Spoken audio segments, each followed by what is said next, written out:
Michiana, and thank you so much for joining us for Friday Morning Life Inspired. If you are just tuning in for the first time, this is a place where we have a guest on the couch that's going to talk about their life before a ... turning point moment when and then God stepped in and did something, and so now they're walking an inspired life. We want to let you know that you can watch it live on Facebook, you can watch it live on YouTube. If you do have a YouTube, if you like to watch YouTube a lot, we'd love for you to subscribe to our YouTube channel. That would be great and help us out and get this more promoted.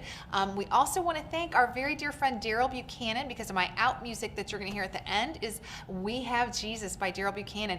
The song features Will Cole, Tish Pittman, and Janet Pittman, and you can download it at darylbuchanan.net or iTunes. So thanks for watching. I want to let you know our guest today is my friend Mike Bernard. Yeah. Thanks for being here, Mike. Oh, thrilled to be here. Thanks for the opportunity. So we're going to ask Mike 3 questions. There's, what happened, what was life like before your ... turning point? And then what was the turning point? And then, how are you walking inspired now? So I know you're going to talk a little bit about Young Life. That's right. So I first should preface that, I've watched this. I love what you're doing and love the grander vision that you've had, Diane. And so I've watched this in the past with tears because I'm a crier. But my story is really not this moving, touching, but it might touch you. It might speak to you in some way. So life before ... was just a normal kid, actually. So the turning point happened for me in high school between my junior and senior year. But so life up until then, grew up in a great family.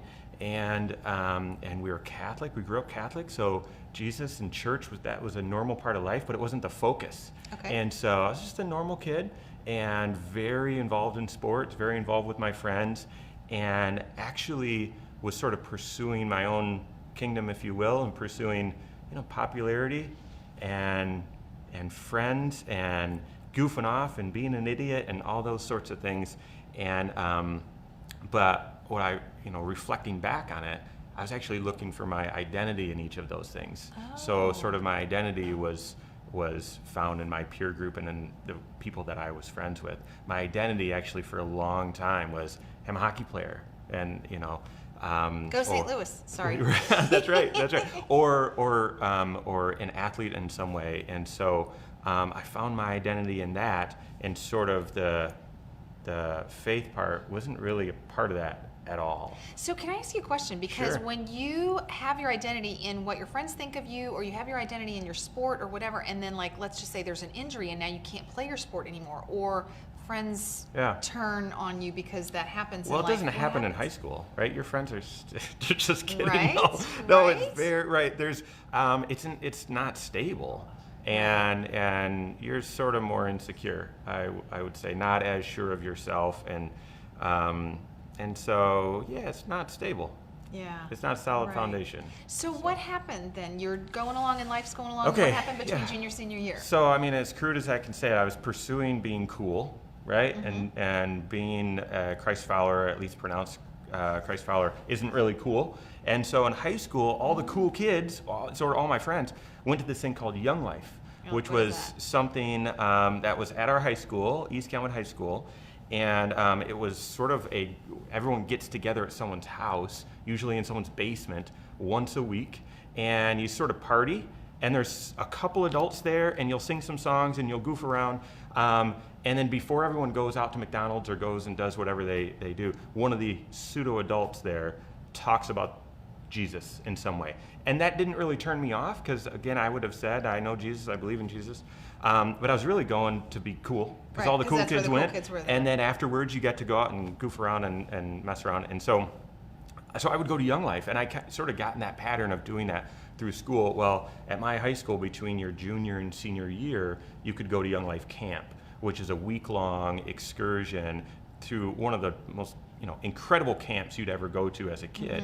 And we have them here. We have them Michigan here. That's right. So going back to 20 years ago now, when it was my turn, I remember seeing older kids before me go to Young Life Camp and actually would come back and say, I'm going to change my life. I'm going to stop, partying or doing whatever. And I would observe that in maybe 2 or 3 days, they would be back doing the same things. And so I actually made a pact to myself. Okay, I'm going to Young Life Camp because it's going to be fun. All my friends are going to be there. But I'm not going to confess that I will follow Jesus unless I absolutely mean it. So isn't that interesting? I would have said I believe in Jesus, but I knew at Young Life Camp there's a moment where you actually get to confess, hey, I'm going to follow Jesus. And I actually told myself, I'm not going to do it unless I mean it.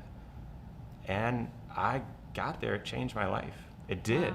Wow. And even something as small as in the evening, we were talking about God, and I said something about, well, the phrase "I swear to God." People just say that in conversation. And Kipe, my mentor there at Young Life, said, "No, you don't just say that. That's not just a part of life. This is what you mean."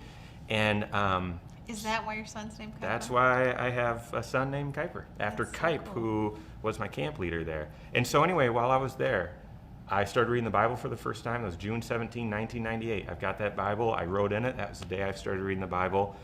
Probably since then, I maybe have missed 10 days of reading the Bible. I'm in the Word as much as I can. Wow.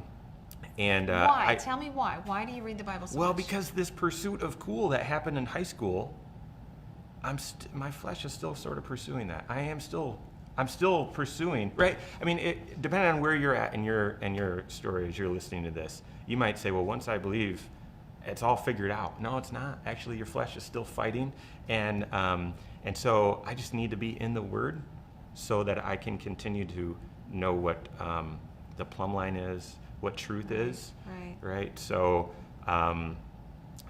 I did at Young Life Camp. I professed I'm going to follow Jesus, and I've been doing my best to do that ever since, right? And there again, I mean, it's not perfection after that, but it is purpose instead. So inspired life for you looks like what? What is how are you inspired? You're inspired by reading your Word every day. Oh, absolutely, and intentionally.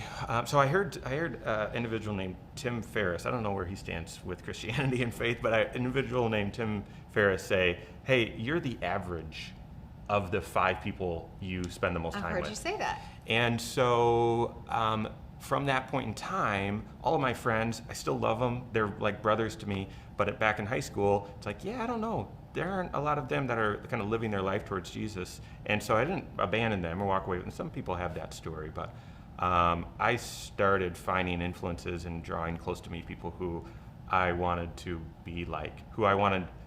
I saw their walk with Jesus, and that influenced me. I wanted that influence. So Kevin Corhorn and Josh Gregory, that means shortly thereafter, that's when I met Kevin and Josh.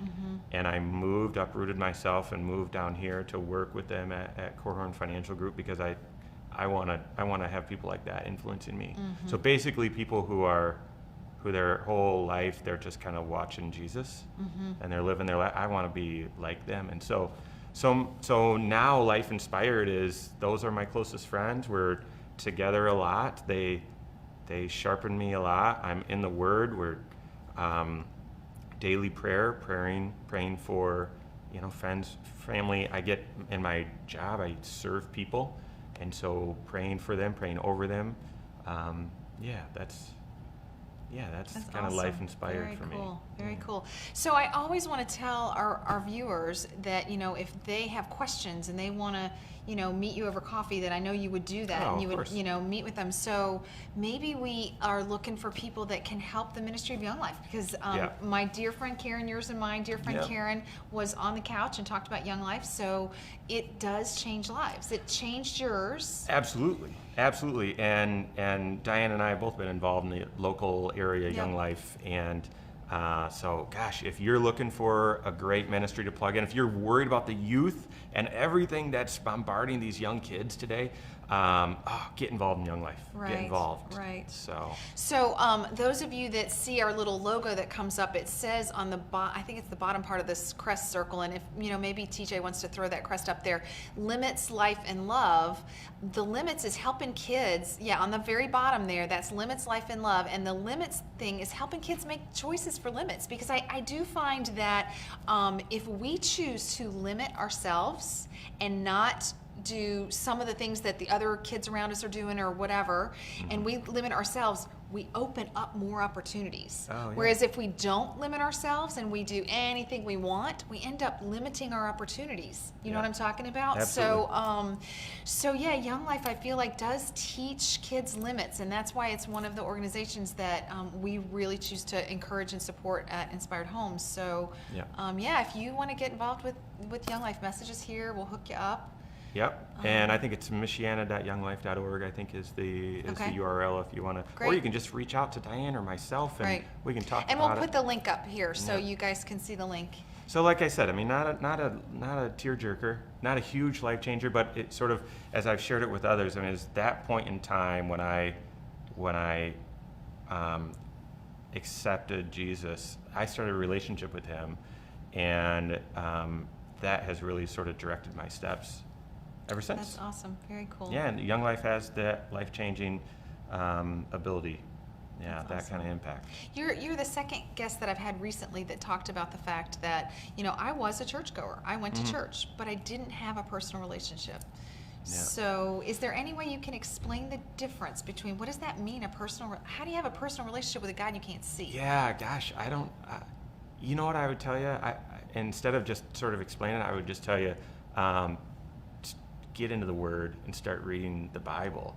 I mean, up until that point, I loved the Catholic Church, and there's They do great they do work. great A work, lot of and, people find Christ through there. and so I'm assuming that just sort of prepared the soil, but it was everything that I knew about God and Jesus was always sort of secondhand, as heard from someone else.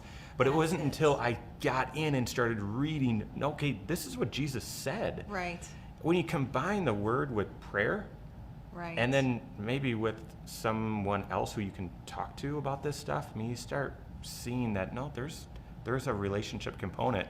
And then through prayer, you just start talking Right. to God. Right. Right? And so, I don't know if that helps. No, that totally helps a lot. And I often talk about the fingerprint, the retinal scan, and I guess now Facebook and stuff, or maybe it's your iPhones doing the facial recognition, whatever. We're all so unique. Yeah. And so is the way we connect with God. Yeah. It's got to be how you connect with God, whatever that Yeah. looks like for you. So Yeah. awesome.